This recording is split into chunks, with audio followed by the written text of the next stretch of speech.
Ashamaa akkam jirtu hordoftoonni Qiddoo YouTube marti keessan sinin jechuun jaaladha. Tolee, egaa Ruutaan gara harmee koo yookiin immoo gara maatii kootii deemuun qaba. Asii maalaan fuudha yoo jettullee dubbattee jirti. Haa ta'uyyuu malee yeroo darbee markii faana hospitaala deemnee haala jiru hundumaasayyuu doktorallee mariisisee sanaa booda yeroon kophaa koo seene sanatti waraqaa ragaa kootii akkan fudhadhu taasisee sana har'aadhaanii anis egaa gara manaa deebi'ee nan sirreeffadhe waan hundumayyuu. Kanaafiyyuu iddoo kana taa'uun nan barbaachisu, as turuunis nan barbaachisu, boqonnaa fudhachuun qabaa. Kanaafiyyuu maatii koo biratti naa wayya jechuudha. Egaa kana gidduutti immoo ittiin himnee maarkeetti akkan deemu garuu nan turan jedheeni. Amma immoo yeroon itti yaadu immoo turuu hin qabu jedheen of amansiise. Isa kanaaf mi'a koo shaanxaa koo waan hin fudhachuu qabu hundumayyuu fudhadheera. Mana kiraas immoo kan ji'a 6 kaffaleera. Maaliif jennaan wanti mana kana keessa jiru hundumti isaayyuu taa'eetu na eegaa. Innaan dhufe immoo asumattiin itti deebi'a yoo jettullee dubbatte jechuudha.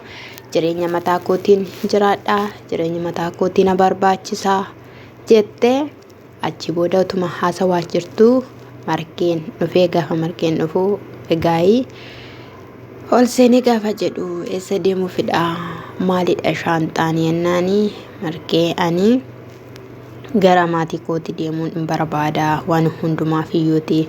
Haala jirus immoo dhageesseetta jetteeni. Ruutaa eessa deemtaa?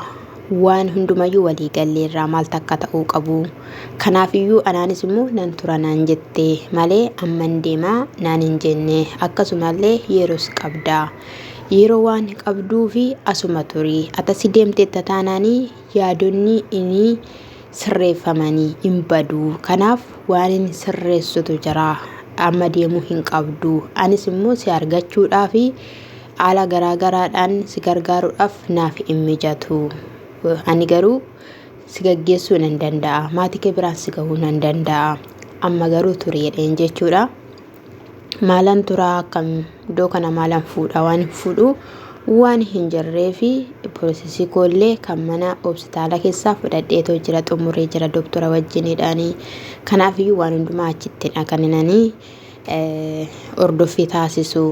Wanti hundumtiyyuu immoo ageessisa argiteettas jennaanii ati yoo maatii kee bira deemtee amma gammachuun argadha jetteen yaaddaayi gammachuu hin argattu. Sobdee kolfuu barbaadda, sobdee hin kolfiinii dhugaa dubbachuudhaaf taanaanii simmeetiin kee sirrii miti. Kanaafiyyuu yoo turte maal qabaa jedheen jechuudha. Dhuguma dubbachuudhaaf taanaanii yoo maatii ishee bira deemte Ruutaanii gammachuu hin argattu. Maaliif jennaanii abbaa manaa ishee faana wal loltee akkasumallee haalonni itti ulfaateeti kan isheen deemtu malee gammachuudhaan maatii kee bira deemiitii dahi kan jedhames miti. Akkasumallee maatii ishee faanallee mul'iin illee hin taasifamne. Gidduu kana keessatti waan baay'eetu jira, hidhama baay'eedha jechuudha. Yeroo kana hunduma keessatti maatii faana wal hin argine waan ta'eef amma garuu yeroo kanatti yeroo dhattu itti dhagahama.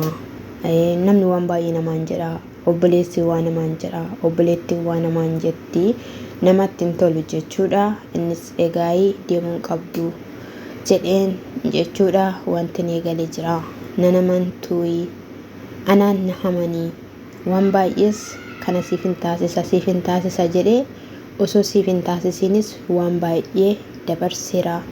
Amma garuu al tokko carraa naa kenni, carraa akkati naa kennitu nan barbaada jedheeni.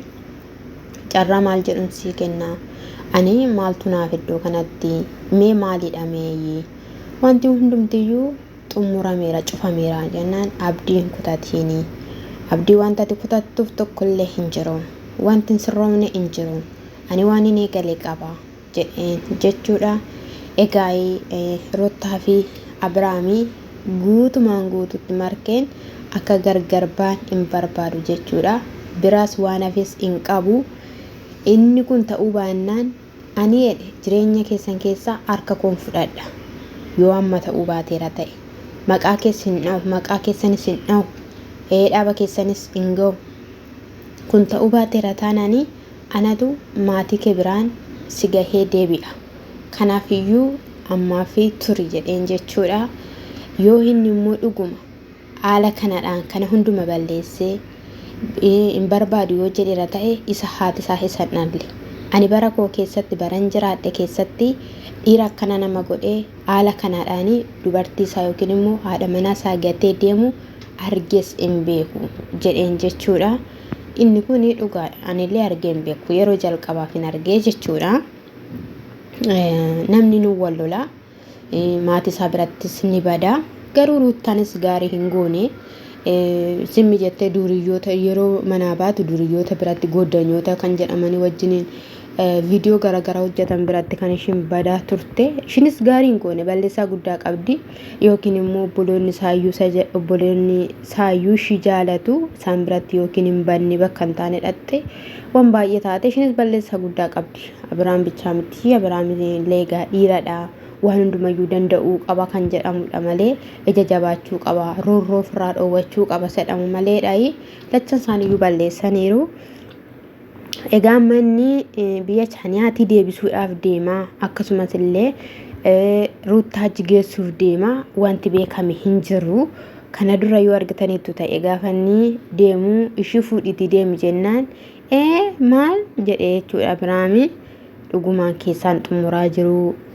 irmi lafana walii galanii maarkeen akka isaan walitti deebi'anii hojii hojjechaa jiru hin beekamu ruuttaan garuu amma baay'ee gara abiraamitti deebi'uu barbaaddeetoo jirti jechuudha sirriitti hin rarraayifa jechuudha waan hundumayyuu edda argite edda hubattee jechuudha gaayii haa ta'uyyuu malee toleetti baqqaa saatinaa kenne jennaanii eshi jette saatii kennitee fi guyyoota kennitee fi shaanxaachi ol harkisee ol deebisee ture jechuudha dhugaa dubbachuudhaaf jechuudha namni nama jaalatu aarsaa kaffaluu jechuun akkanatti jechuudha maaliif ammanni waan gaarii hojjechaa jira isaafis immoo waaqayyo waan gaarii hojjeta jechuudha dhugaan siniin jedhena namni gahee waaqayyootti kenne kan bahuu qabuun karaa namaati jechuudha namni nama gargaaru namni yaada nama faana hirmaatu namni dadhabbii namaa keessatti namni kufaatii namaa keessatti nama gargaaru waaqayyo isa gargaara jechuudha namni immoo calliseetuma yaada ishiitti dhimma mataa ishiitti jedhee yeroo nama bira darbu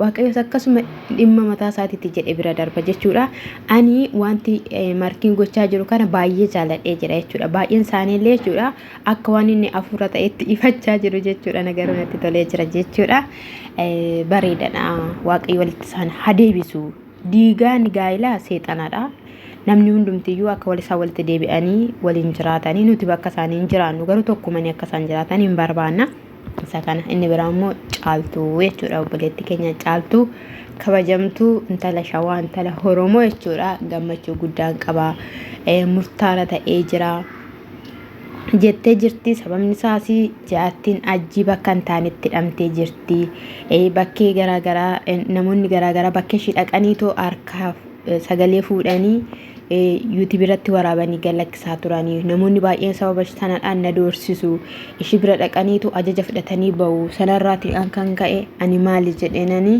waan isaan godhan waan isaan sagalee naa waraaban hunda isaa dhaqee poolisotatti agarsiise poolisoonni immoo sana dhaggeeffataniitu ishiin hin baatu hojiinshis wanta hin taanedha kanaa booda namni bakkee ishiin jirtu dhaqee hin ilaalu yoo akkam ilaale darbee torbaanitti al tokkodha bilbilillee qabatamee hin seenamu fattashamaniitu seenu nan jedhanii kanaafiyyuu gammachuu guddaatu natti dhagahame jettee jirti jechuudha argitanitti yeroo darbee namni caaltuu jedhamtu suni viidiyoo waraabdee miidiyaa ajjiratti galakkisaa turte aanin ilaalee dhugaa dubbachuuf jechuudha maaliif jennaani ilmoolee waan taate lama fiddee dhufteetu ilmaallanii maammuuti immoo waan ta'e jechaa turte mata duree sabichaa dhaggeeffadheeni xiqqoo dhaggeeffadheen dhiise jechuudha nan barbaachisu wanta akkana jedheeni jechuudha na akkasumallee hordoftuu koo keessaa yeroo nani viidiyoo isaanii irratti waan akkasii maamuu midhaan jedhee dubbadhu waan akkasiin hordofin obboleettii konaan jette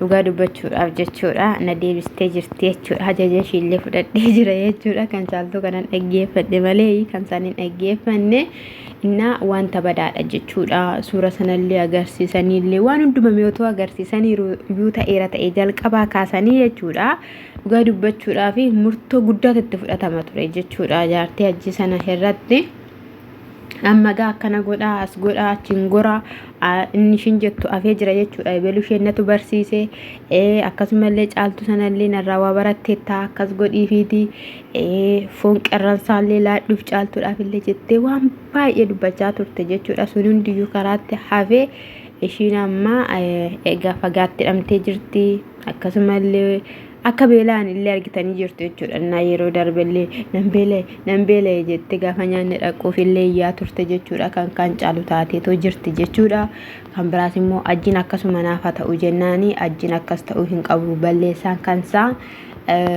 akka kan shiitii miti nan jedhanii jettee akkasumallee baasuudhaaf illee yaalii gochaan namni jiru jira jedhameetoo jira jettee jirti. haa ta'uyyuu malee naaf kadhadhaa du'aa naaf godhaa akka hin baane ani mucaa koo seeraan akkan guddifadhu jette mucaa koos akka waaqayyo naa guddisu jetteetoo jirti sabiraanis immoo mana geeddaradhu naan jettu mana geeddarachuu wallaalee miti mana yoon geeddaradheesi akkasumatti natti dhufu jedheenanii akkasumas immoo sodaadhee bahuu hin barbaanne idduma kana turuun barbaada yoo naa danda'amaa ta'ellee mi'oota mana kana keessa jiran gurguradheen mi'oota geeddaradheenanii waanuma xiqqoodhaan jiraachuu barbaada jetteetoo jirti jechuudha egaayii siyaa gargaaru sifaanaa ta'u siin jenna obboleetti keenya waan hundumatti iyyuu gargaarami akkasumallee mucittiin giriyaanshii suni naiba monaatiibaa ittaan sunis barbaadamaa jirti edda manadhaa keessaa baatee ishiin natti seerannaan sagalee dhageessise jettee namichillee yeroo darbellee akkasuma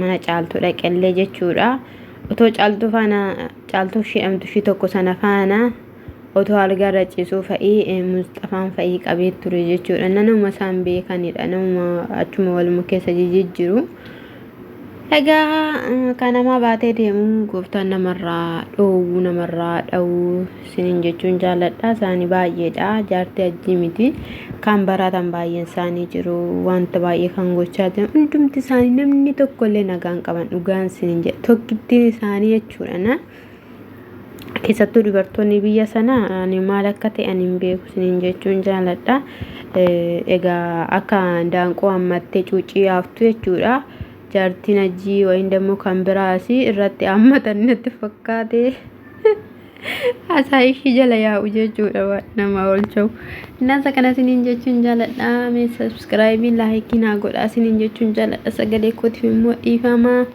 sinin jedha kaa qofa tokkotu na qabe mana madaamii kana keessatti nagaayyuu qabaanne yoo akkatti jennu nutu beekan ammoo wanta argemmoo nutti dhufe immoo hin beektu akkatti ulfaatu sinin jechuun jaalladha eebbifamaa shaaloo